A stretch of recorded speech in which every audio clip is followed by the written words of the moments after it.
You have condemned the conduct of the elections in Belarus, and you've also condemned the violence from security forces that has followed those elections.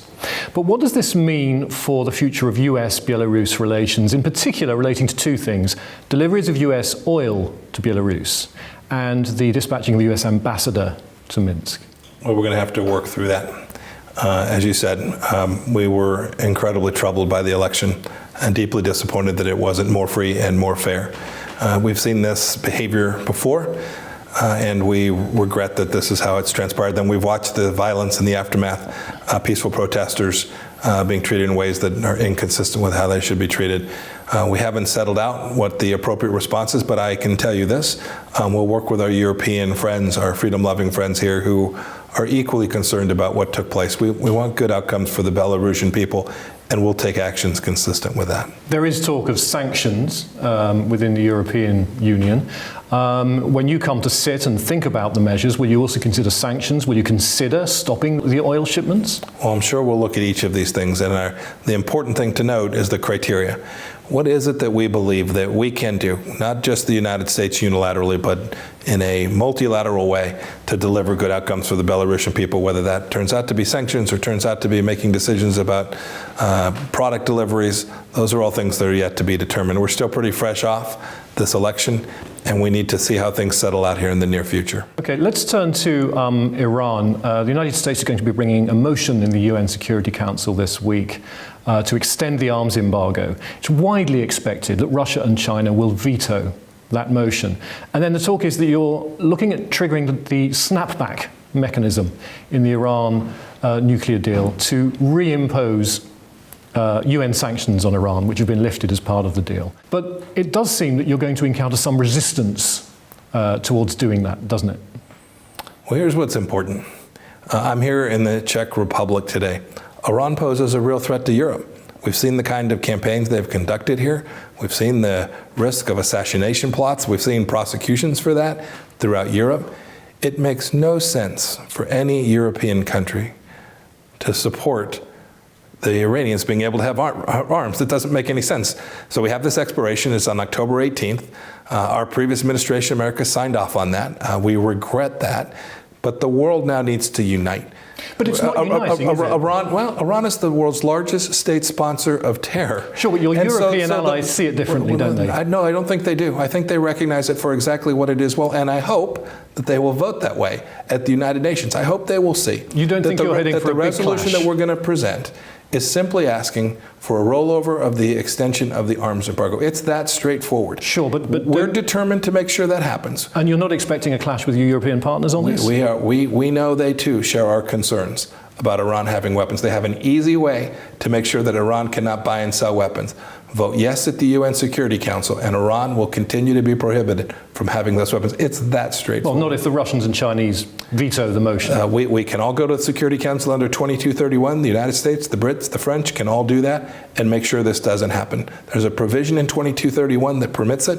The United States is determined to make sure that we don't. I mean, look at the countries closest to it. Look at the Arab countries. They're all in support of the arms embargo extension. Look at Israel. They're in support of it. Why? But if it's because vetoed, they're very close. Because if it's vetoed, where does that leave you? Well, we're going to make it come back. We have the right to do it under 2231, and we're going to do it. Okay. A question I wanted to ask you was relating to Russia about its foreign agent law, and it relates directly to Radio Free Europe, Radio Liberty, and also to Voice of America. Russia is using the law to impose severe restrictions on the way we operate in Russia. And this is something that you have condemned very forcefully, and yet Russia doesn't seem to be backing down. So what might you do now in order to ensure that we can continue to work and operate in Russia? Well, I never get out in front of decisions that we make, but we have been watching this closely. As you've said, we've condemned it. We've also imposed enormous sanctions on Russia for other elements of their malign activity. We're continuing to look at this. We hope that the rest of the world will join us in this. We hope that those nations that value the freedom of press, who want independent reporters to be able to ask questions, even if sometimes leaders don't like them, will join with us. We think we can put real pressure and convince them that the right thing to do is to allow press freedom. We know that that hasn't been the case historically, but it's something we continue to press for, continue to work on, and continue to work with our partners like the people at Radio Free Europe and Radio Free Liberty to get the message out to say all we simply are asking for is the right for the people of Russia and the people of the world to have access to information that is true and real and timely. Okay, Russia's not so far looking like it's getting that message.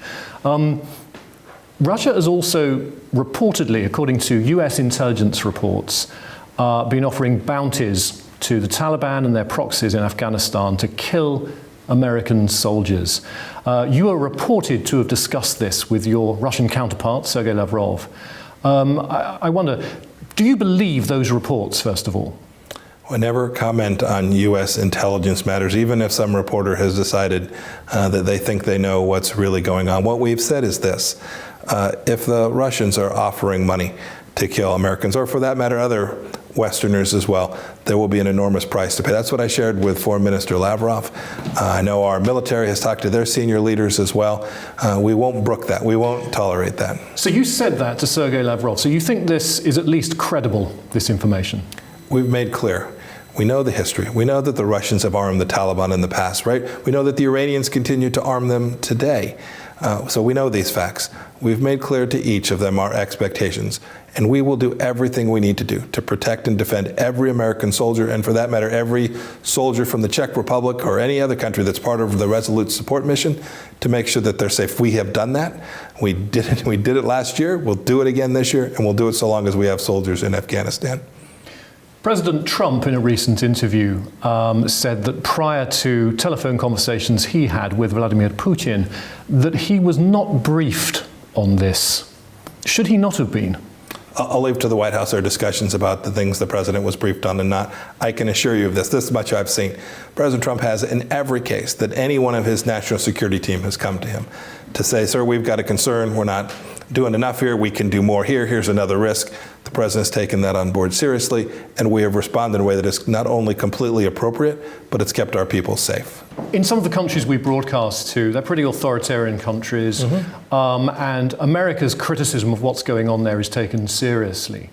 America's handling of protests in America on its home turf this year have led to some people commenting that when they see, for example, unmarked vehicles picking people up off the streets of Portland, that this takes away from America's moral authority to tell authoritarian regimes they're behaving badly. Does it harm America's image? Even your question is insulting. The difference between the United States and these authoritarian regimes couldn't be more clear. We have the rule of law. We have the freedom of press. Every one of those people gets due process. When we have peaceful protesters, we create the space for them to say their mind, to speak their piece. Contrast that with what happens in authoritarian regime. To even begin to compare them, to somehow suggest that America's moral authority is challenged by the amazing work that our police forces, our law enforcement people do all across America, I frankly just find the question itself incomprehensible and insulting.